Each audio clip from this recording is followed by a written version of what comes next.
आप जो कुछ भी सोचते हैं वो आपके पास किस तरह पहुंचता है। इसकी मैं अगर आपको थोड़ा साइंटिफिक वे में और थोड़ा आसान लफ्ज़ों में बता दूं तो वो ये है कि देखिए, आपके जो ब्रेन सेल्स हैं, हमारे ब्रेन का कोई भी सेल जो है जिसको आप न्यूरॉन्स कहते हैं, वो खुद से कुछ फंक्शन नहीं करता। वो कुछ भी फंक्शन करने के लिए उसको इन्फॉर्मेशन आपकी बॉडी से रिसीव करनी होती है या आपके इन्वायरमेंट से रिसीव हमारी बॉडी कोई रेस ऐसे नहीं, विद इन द बॉडी। आप बॉडी में आप चाहे कुछ खाते हैं, आप कुछ सोचते हैं, आपको कोई तकलीफ़ होती है, कोई इन्वायरमेंट से कोई ऐसी आपको स्टिमुलेशन मिलती है, जो कुछ भी होता है वो सेल आपका आपके ब्रेन तक लेके जाता है। फिर उसके मुताबिक वो ब्रेन प्रोसेस करता है और वो वापस सारी इन्फॉर्मेशन बॉडी को भेजता है। सो इसका मतलब है कि आप ब्रेन तो कुछ भी नहीं कर रहा, ब्रेन वो करेगा जो आप थिंकिंग प्रोसेस करेंगे, जो आप खाएंगे, जो आप महसूस करेंगे, जो आप सोचेंगे, जो आप देखेंगे, वो सारी की सारी चीज़ें आपके ब्रेन प्रोसेस करना शुरू कर देता है।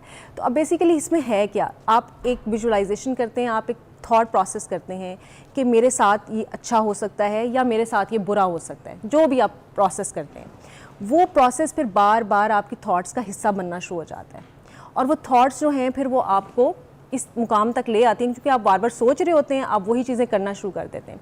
अच्छा, मैं अगर आपको सिंपल से एक बात बता दूं, 6 लफ्ज़ों में बता दूं, ये सारे के सारा है क्या ना, ये बिलीफ ये है कि वॉच आउट योर थॉट्स, अपनी सोचों का ख्याल रखें, क्योंकि जो आपकी सोचें हैं वो आपके लफ्ज़ बनते हैं, वर्ड्स बनते हैं। जो आपके वर्ड्स हैं दे बिकम योर एक्शंस, और जो आपके एक्शंस हैं, जब आप बार बार वो एक्शंस परफॉर्म करते हैं तो आपकी हैबिट्स बन जाती हैं, और हैबिट्स जो हैं they become ultimate your character, यानी आपका किरदार बन जाता है, जो भी आप आदात में मशगूल होते हैं।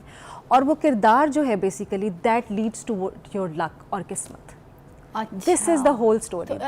इसका मतलब है कि सोच, यस, किस्मत तो आपका एंड है ना, यानी आप कहते हैं कि मैं क्या बनूंगा, मेरे पास क्या होगा, मैं क्या हासिल कर सकता हूँ। सो वो स्टार्ट होता है थॉट प्रोसेस से। तो मैंने ये सारी 6 चीज़ें बता दी कि कैसे वो सारी चीज़ें स्टेप बाय स्टेप चलती हैं। मोस्टली ये भी तो होता है कि एक और एग्जांपल वो कहते हैं कि आपकी जो माइंड है उसकी वाइब्रेशन जो है वो कुछ ऐसी मैच आपको करनी पड़ेगी यूनिवर्स के साथ, क्योंकि इस कॉन्सेप्ट के अंदर, इस कॉन्सेप्ट में आप देखें इस बात का बड़ा जिक्र आता है कि आपकी जो वाइब्रेशंस हैं वो यूनिवर्स के साथ मैच करनी चाहिए। वो क्या वाइब्रेशंस हैं जो यूनिवर्स के साथ हमने मैच करनी है? What is universe? Universe is basically what is surrounded by you, जो आपके इर्द गिर्द है, जो कुछ भी आपके इर्द गिर्द है वो आपकी यूनिवर्स है ना। ठीक है, आप मतलब आप उसको थोड़ा सा उसका स्कोप छोटा कर दें, इस कमरे तक महदूद कर लें, इससे बाहर ले जाएं और बाहर ले जाएं, कितना भी बाहर ले जाएं। अच्छा, ठीक है, दैट इज़ अ यूनिवर्स। और एक और बहुत अच्छी बात ये है फिज़ा कि अल्लाह ताला ने, हम ये जो इमेजिनेशन कहते हैं कि आप इमेजिनेशन, ये सारी इमेजिनेशंस हैं, ये हो नहीं सकती, ये कर नहीं सकती, आई बिलीव कि अल्लाह ताला ने इंसान को वो कैपेसिटी दी ही नहीं है सोच की कि वो कुछ ऐसा सोचे जो हो ना सकता हो, क्योंकि वो सिर्फ़ और सिर्फ जो नहीं हो सकता वो सिर्फ अल्लाह ताला की कुदरत में है, यानी अल्लाह ताला के पास वो है कि वो कर सकता है जो इंसान नहीं कर सकता। अदरवाइज़ अल्लाह ताला ने इंसान को सोचने की भी वो सलाहियत नहीं दी जो वो नहीं कर सकता। इसका मतलब ये है कि आप जो कुछ इमेजिन करते हैं दैट इज़ पॉसिबल, और ये हमने देखा है पिछली सदी में जो लोगों ने सोचा, जो पॉसिबिलिटी बिल्कुल देखें, पिछली सदी में लोग सोचते थे कि यार हम, इसकी आम से मिसाल ले लीजिए कि हम कभी कैमरे के सामने बैठे फेस टू फेस बात कर रहे होंगे, हमारी कभी दूर बैठे हुए किसी से बात हो रही होगी, आज वो रियलिटी है। ठीक है, तो व्हाट इज़ दिस? इसका मतलब है कि आज भी आप जो इमेजिन कर रहे हैं ना वो कहीं ना कहीं होने वाला है। मैं आपको एक और इंटरेस्टिंग बात बताती हूँ। ये जब डिज्नीलैंड जिसने बनाया था, जब डिज्नीलैंड की तामीर मुकम्मल हो गई तो वो जो बनाने वाला इंसान था वो बिल्कुल उस टाइम बेड पे था। उससे आके किसी ने पूछा कि अब वो आपका जो डिज्नीलैंड है वो तो तैयार हो चुका है, लेकिन आप तो बेड पे हैं और आप उसको बिल्कुल भी इस काबिल नहीं है कि आप उसको देख सकें ना, तो क्या आप जानते हैं कि वो कैसा बना हुआ होगा? तो उसने कहा कि सबसे पहले वो मैंने देखा था, क्योंकि उसने थॉट प्रोसेस किया। उसने कहा मुझे ज़रूरत नहीं है कि आपने वो कैसा बनाया और किस तरह दिख रहा है, क्योंकि वो मैं ऑलरेडी देख चुका हूँ। सो ये बहुत सारी मिसालें मिलती हैं। इसी तरह से अगर हम इसके प्रूव होने की बात करें तो 1950s तक ये सोचा जाता था, एक स्टैंडर्ड सेट किया गया साइंटिफिक रिसर्च के थ्रू कि कोई भी इंसान जो है वो एक मील जो है ना वो 4 मिनट से पहले तय नहीं कर सकता। यानी जितना भी तेज़ दौड़ ले, कोई एथलीट कितना भी तेज़ दौड़ता हो, उसको कम से कम 4 मिनट चाहिए एक मील को तय करने के लिए। Roger was the first one athlete जिसने ये रिकॉर्ड ब्रेक किया, और उसके बाद बहुत सारे लोगों ने ब्रेक किया। जब रॉजर से ये पूछा गया कि आपने किस तरह कर लिया, मतलब ये तो साइंटिफिकली रिसर्च ही प्रूव नहीं करती कि कोई इंसान के अंदर इतनी जो है वो एबिलिटी हो सकती है, इतनी एनर्जी हो सकती है, अदरवाइज़ तो इंजरीज हो जाएं अगर आप की कैपेसिटी है बॉडी की।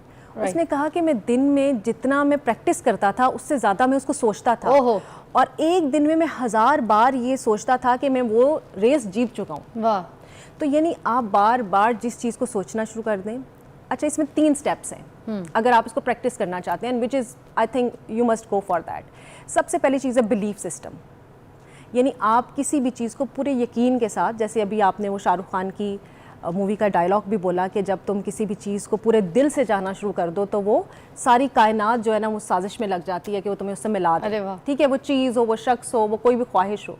और ज़ाहिर दुनिया में है ना, दुनिया से बाहर तो नहीं है ना, यूनिवर्स इज़ ए आप कह लें कि एक ही जो है ना वो सारी की सारी कनेक्टेड है, तो वो कहीं भी होगी वो आपके पास पहुंच जाएगी। तो सबसे पहली चीज़ है बिलीफ सिस्टम। बिलीफ आपका बहुत उसके ऊपर ट्रू होना चाहिए, लेकिन लॉजिकल होना चाहिए। यानी ऐसा नहीं कि कैंसर की ट्रीटमेंट सिर्फ बिलीफ के साथ हो सकती है, हाँ इस बात का यकीन होना।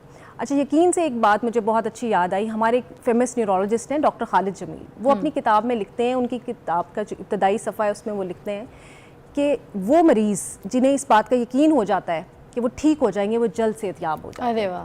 और जो मरीज ये सोचते हैं कि हम ठीक मतलब नहीं हो सकते, यस, विल पावर, थिंकिंग कि आप सोचते कैसे हैं। इसी तरह से अगर आपको याद, ब्रेक लेंगे, ब्रेक के बाद ये जो आप बाकी पार्ट्स बता रही हैं बड़े इंटरेस्टिंग है, we would like to hear from you. और मैं चाहती हूँ आप भी गौर से सुने ये बात थी जो हम आपको बता रहे हैं यहाँ पे, जो आफाफ आपको समझाने की कोशिश कर रही हैं लॉ ऑफ अट्रैक्शन के बारे में, ये वाकई काम करती है और मगर हम अपनी मस्बत सोच के साथ इसको हासिल कर सकते हैं।